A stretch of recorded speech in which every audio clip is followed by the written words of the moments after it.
Ladies and gentlemen, welcome back to Anything Blows. My name's ENI-THING and today I'm proud to be at York Hall. Not only am I at York Hall, but I'm here. The day is October the 14th, all of the light show.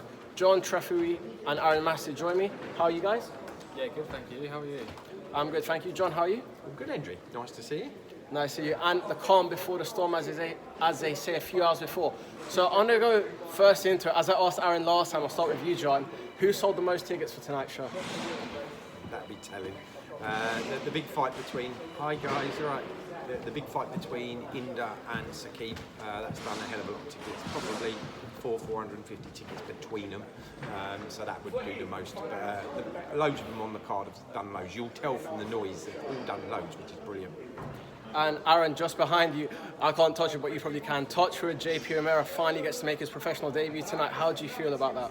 Yeah, look, we're excited to get him on finally. I think last time I was absolutely gutted for him, but look, he's on a big show this time. Obviously, we've got Fight Zone here live streaming it, so I think it's great to have his debut on ex-GB boy. I think we're all excited to see what he can do. So yeah, it's gonna be a good performance. And how much does that mean to you to have the new deal with Fight Zone and have it represented around the arena? Yeah, well, it's amazing that we're working with Dennis. It's our first show we're doing with Fight Zone and Dennis Hobson, so we're grateful for that. It's a really good platform for us. We like to think that the shows are growing. We've got some great fights on here tonight, and it's only right that it's streamed free and live around the UK. So those that aren't lucky enough to be in the building tonight with a great atmosphere will be out watching it at home. I want to ask you as well, two questions. The first one's a little bit cheeky, but why should fans be tuning into you tonight instead of KSI and Tommy Fury? Come on, if you look at our card, you don't need to ask that question. We've got Masih against SK for the southern area. We've got Marley against Jeff for that excellent 50-50. And by the way, I think that and obviously the Masih and SK fight, them two are definitely, I think, going to be fights of the night. So it's going to be interesting because Jeff, everyone's saying with his experience, box him off the back foot, keep him at distance, keep him at range. But let's see what Marley does. He'll come out, he'll try and obviously come forward, put it on him, so let's see what Jeff can do. And then obviously the Masih, SK, he's got a bit of a point to prove, but look, he deserves a shot, he's in there for the title. But after Masih's last performance, I mean, blew him away, so let's see what it's about. And India versus Pakistan, if this is anywhere near the cricket, then it's going to blow the roof off the arena of York Hall. Another thing I wanted to ask both of you, who do you have winning that fight, KSI or Tommy Fury? It's hard to go against Tommy Fury, but I think it's a lot closer than what a lot of people think. You know, I've heard a few people stay going, "Oh, Tommy's going to bash him up and knock him out," and we didn't do that against Jake Paul. I'm not sure Jake Paul will beat KSI. You know, hats off to KSI, Jake Paul. I know there's a lot of people in the sport that we know don't like them because they earn a hell of a lot more money than everybody else, and millions in fact, so there's sometimes a bit of jealousy on that. But you know, they're good at what they do, they're YouTubers, they've got good following, and they're making money out of it. And you know, KSI, I think he'll give a good account of himself, but I'd probably back Tommy if I was having a bet on it. I think just on that as well, they bring a different audience to the sport, which I think it does obviously increase the sport and look, it brings more fans, so why not? But yeah, 100%. I think it's Jake Paul, Tom Fury should win that. Fury should beat KSI, so but yeah, we'll see what happens. And now getting back onto your show, back-to-back co-main events for Sonny Boy Hardy. How's that feel, Aaron?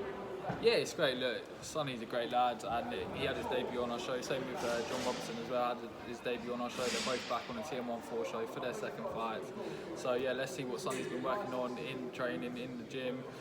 He said he's got a few things to show us out there. So yeah, let's see what he can do in the second fight. And last few questions before I let you go. Jon, talk a little bit about this one. We saw him recently. Last time he was here was a draw. Hopefully he gets a win tonight. Talk about Alex Branson Cole being back on the card with about 2 days' notice. Yeah, look, hats off to Alex. Sadly, we had a fight pull out Tuesday night, Wednesday morning, I think it was. We were allowed 10 fights at York Hall, so we were down to 9.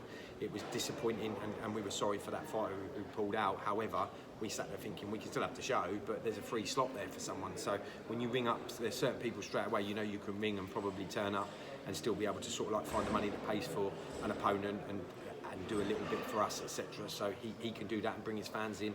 It's great to get him back out. He got a draw last time, disappointingly. It didn't go right for him on that night, but he'll be looking to make amends, and he'll be back out again in November as we look to try and help Alex move towards a title of some sort next year with him and his manager, Joel Feed. And last question for the both of you. What was the reason you put Marley Mason and Jeff Afori main event ahead of a title fight? Obviously, you're the promoters at the end of the day, so it doesn't matter what fans say, it doesn't matter what the media outlets say. Why have you done that, and why is that going to blow the roof off of York Hall with the other cards in the fight, and what can fans expect tonight? Yeah, it's a really good question because a lot of people were surprised. You know what? We don't want anyone to miss that fight. Sometimes the headline fight, even though it sells the most tickets, which it has, some of the undercard people leave before the end. That fight deserves the exposure and have a rocked York Hall, not only for their own fans but everybody else. So if you're putting that on about 8:30, they're going to get more people viewing it, and we equally have some fantastic other fights and big ticket sellers that can still go on a bit later. So we took the decision to do that, and we think we made the right call. Yeah, echo everything John said. Look, it's going to be in prime time, so what better way for everyone to see it than right in the middle? Do you know what I mean? The place is going to be absolutely rocking with everyone's fans in there, JPs, John Robinsons, everyone. So it's great exposure for both of them, and yeah, everyone can tune in and watch it. Fight Zone live.